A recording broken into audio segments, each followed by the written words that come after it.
I presume that you're somebody who generally accepts the scientific literature on evolution.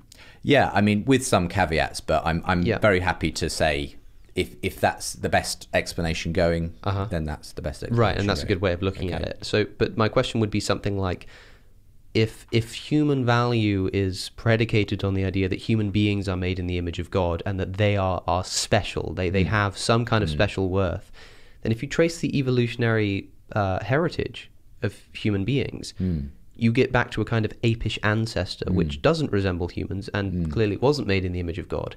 So I struggle to get my head around the idea that we can have a kind of a fish and then billions of years of evolution, and at some point along that chain, okay, around about here, this is where we're now in the image of God.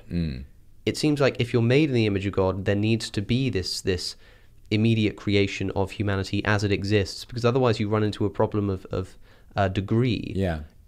And this is an area where I wouldn't claim to have massive expertise, but I'd say... So, I mean, the question would be something like, where like a chimpanzee is our closest ancestor, are they sort of close enough to the image of God to have some semblance of that moral dignity? Well, I would say for anything that is non-human, that is a different species or whatever, the way we treat that species, that animal, we need to do that as a reflection of our God-given image, if you like, and so it's incumbent upon us to treat things in ways that reflect the compassion and everything else that God has built in us. So I wouldn't say that the belief in the intrinsic uniqueness, if you like, of humanity means we can just do what we like with the rest of creation. It's that. But coming to your point about when did this, like when does God start caring? Gets sort of put into humanity.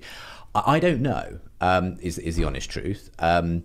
It could be, I'm speculating here, that there was a moment at which God endowed a primitive pair with conscience and a kind of an awareness of him and morality and everything else. That could be one way. It could have been some kind of slow process in which that accumulated into a group or whatever. I don't know. All I do know, in a sense, is that we do believe we're special. We do believe there's something special about humanity, and that and I believe that is best grounded in the idea that we are made in the image of God. How exactly that came to be is open to speculation.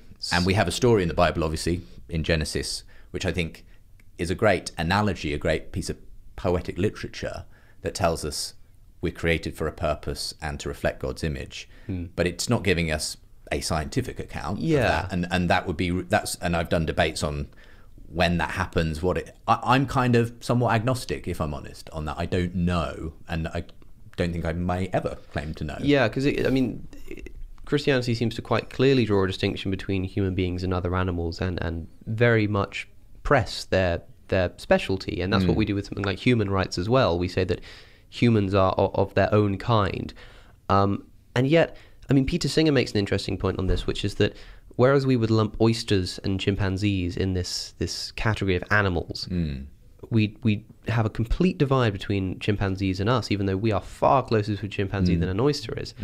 And can you see the problem with saying that the morality that we have is grounded in the fact that we're made in the image of God, and yet if you go back not that long ago in terms of evolutionary history, maybe 200,000 years or so, there are different species of humans. Do Neanderthals have the same kind of image of God? I'm kind of agnostic on that. It could be that God has purposes and ways in which he was, in some sense, those Neanderthals or whatever had some kind of moral sense or whatever. I'm not in a position to know. All I do know is what I can tell from my experience now about humans and the way that we are distinct from the rest of the animal world. Do you see it as a serious challenge, this evolutionary history? I don't really know, because for me, it's all it is it gets us to the same position. We're humans, and the majority of us seem to have a belief in this intrinsic value of humans, whatever evolutionary pathway that took, or whether it was a special creation at some point of a first human couple, or whatever it was, or if it was a young Earth creationist belief, that it was all started 6,000 years ago.